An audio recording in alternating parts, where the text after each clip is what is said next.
El 24 de febrero del año 2022, el presidente ruso Vladimir Putin anunciaba la operación militar especial sobre el este y el sur de Ucrania. Una operación militar especial que Putin justificaba con la intención de defender a la población rusófona que se encuentra en esta región de Ucrania y también por una serie de acuerdos y de tratados que no fueron reconocidos y que de alguna u otra manera no fueron respetados por Europa, por la OTAN, y esto llevó a que Rusia ejecutara esta operación militar especial, como fue llamada por parte del Kremlin. Entonces llega el momento de revisar un poco las razones, los antecedentes de lo que ha sido este conflicto, por qué comenzó, por qué estalló esta guerra en el 2022. Por supuesto, en el análisis me sigue acompañando el profesor Eloy Torres, analista internacional, conocedor además del tema, que no es sencillo, profesor, porque la verdad es que si uno ve la prensa internacional, lo que ve es que a Rusia como la gran culpable del conflicto, y la verdad es que no es así. Hay muchos matices, hay muchos elementos para entender por qué se destapa esta guerra en Ucrania. Sí, ese es un conflicto. En una ocasión dijimos en otros programas, pero en esta misma planta televisiva, que esto es un conflicto que surgió no por culpa solamente de los rusos, sino culpa de los ucranianos, culpa de los europeos, culpa de los Estados Unidos. ¿Qué significa la culpa? ¿Por qué? Porque se desconoció la historia. La historia es la madre de las ciencias. La historia, según Henry Kissinger, dice, es la memoria de los estados, léase, de los actores internacionales. El caso está en que la Rusia, hoy en día la Federación Rusa, es hija de la Unión Soviética, y la Unión Soviética a su vez hija de la gran Rusia zarista, que fue todo un imperio que dominó extensos y vastos territorios, entre los cuales estaba Ucrania y estaba Bielorrusia, Georgia, y para ustedes contar. Ese vasto imperio estaba dominado por una determinada espiritualidad que llaman la espiritualidad kieviana. Kieviana viene de Kiev, de la capital de Ucrania. Rusia, sus grandes intelectuales, sus grandes poetas, novelistas, nacen en Kiev o se forman en Kiev. Gogol, Berdayev, Belensky, Herzen, son individuos que vienen de Kiev, formados en Kiev. Ahora bien, ¿qué significa aquí, Ucrania en ruso, por ejemplo? Para que uno tenga una dimensión también, incluso hasta territorial del término.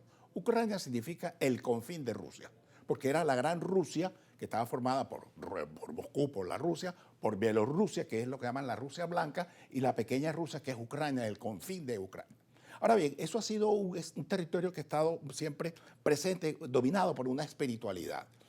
Claro, vino el proceso de desbordamiento del imperio zarista, y esos pueblos fueron automáticamente convocados por una prédica que lanzó Lenin acerca de lo que se llamaba la autodeterminación de las naciones. La autodeterminación de las naciones obligaba a que los miembros, las naciones que formaban parte de esa gran comunidad, podían lograr la independencia. Pero como dice el dicho, no es lo mismo pedir agua que dar agua. Una vez Lenin en el poder, una vez que él planteó como buen populista, planteó la urgencia de que los países se podían independizar, pero una vez en el poder dijo no. Si nosotros perdemos Ucrania, perdemos la cabeza, es decir, su conexión con Europa. Ucrania siempre ha sido un factor geopolítico de mucha importancia para Rusia.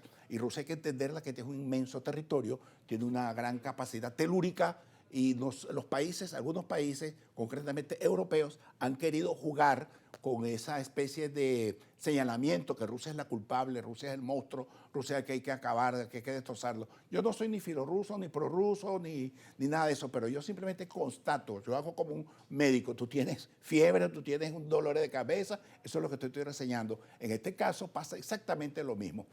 Rusia es un país que tiene unas valencias telúricas y talasocráticas.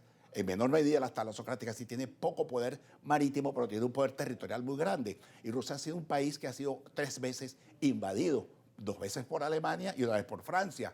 Y entonces Rusia siempre ha mantenido una situación de tensión frente al mundo que lo rodea. E incluso, no lo estoy diciendo yo solo, dice Winston Churchill. Aquí traje este libro que te destaqué, me voy a permitir leer. Adelante, algo que dijo Stalin en un momento dado, en el momento en que se discutía en el proceso de Yalta las divisiones y las esferas de influencia. Stalin arguyó, dice Churchill, también que Polonia, a diferencia de Gran Bretaña y los Estados Unidos, también tenía una frontera común con la Unión Soviética, y que su seguridad, es decir, la seguridad de la Unión Soviética, era tan importante para Rusia como para la de Bélgica y Grecia, para la Gran Bretaña. Es decir, Polonia tenía que jugar un papel, digamos, de de elementos influenciados por Moscú. Nos guste o no nos guste, es una realidad. Igualmente pasó con Rumania, igualmente pasó con este conjunto de países, Polonia, Hungría, etcétera, etcétera, que estuvieron dominados bajo la férula de lo que llamaban el puño de hierro de Stalin, bajo la cortina de hierro. Pero fue una realidad que ocurrió porque así lo determinaron los acuerdos de Yalta y de Teherán y de Potsdam. Ahora bien, estamos ya en el año en que ya se acabó la Unión Soviética se convierte en la Gran Federación Rusa, y Rusia perdió una titularidad sobre Crimea, que era el elemento central geopolítico tan importante para Rusia.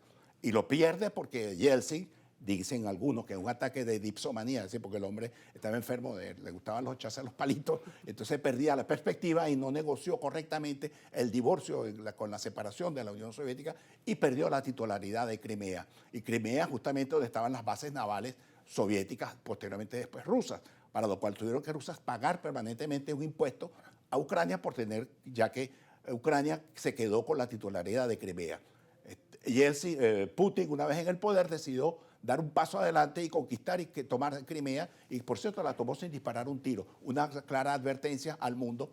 La gente automáticamente prendieron las alarmas y comenzaron un rearme abiertamente de Ucrania a través de una serie de mecanismos, la cuestión de los acuerdos de Minsk, cómo los violentaron, una serie de cosas que obligaron a Rusia a dar un paso adelante, porque si no se iban a ver de la noche a la mañana rodeados de países con bases coheteriles, cuestión que le generaría a Rusia un gran peligro, cuando siempre lo ha demostrado que ellos siempre se han sentido un país rodeado de enemigos.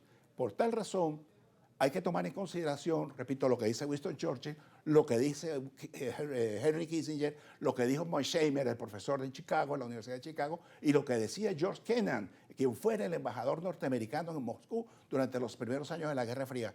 A la Unión Soviética hay que darle su espacio.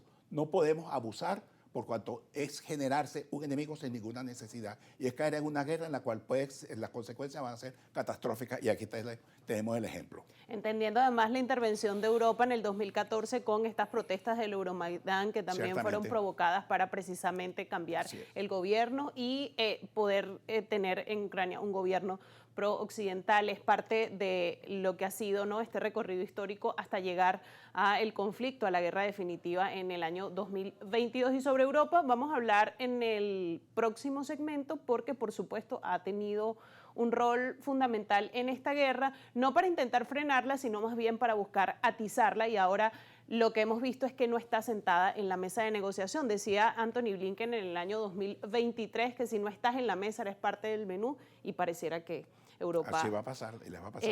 Va a ser parte de ese menú, porque en la mesa están sentados Rusia y Estados Unidos. Entonces vamos a hacer una pausa y al regreso vamos a analizar la situación de Europa, cómo queda Zelensky en todo esto y cómo se puede llegar finalmente a mediar la paz en el conflicto entre Rusia y Ucrania. Hacemos una pausa y ya regresamos.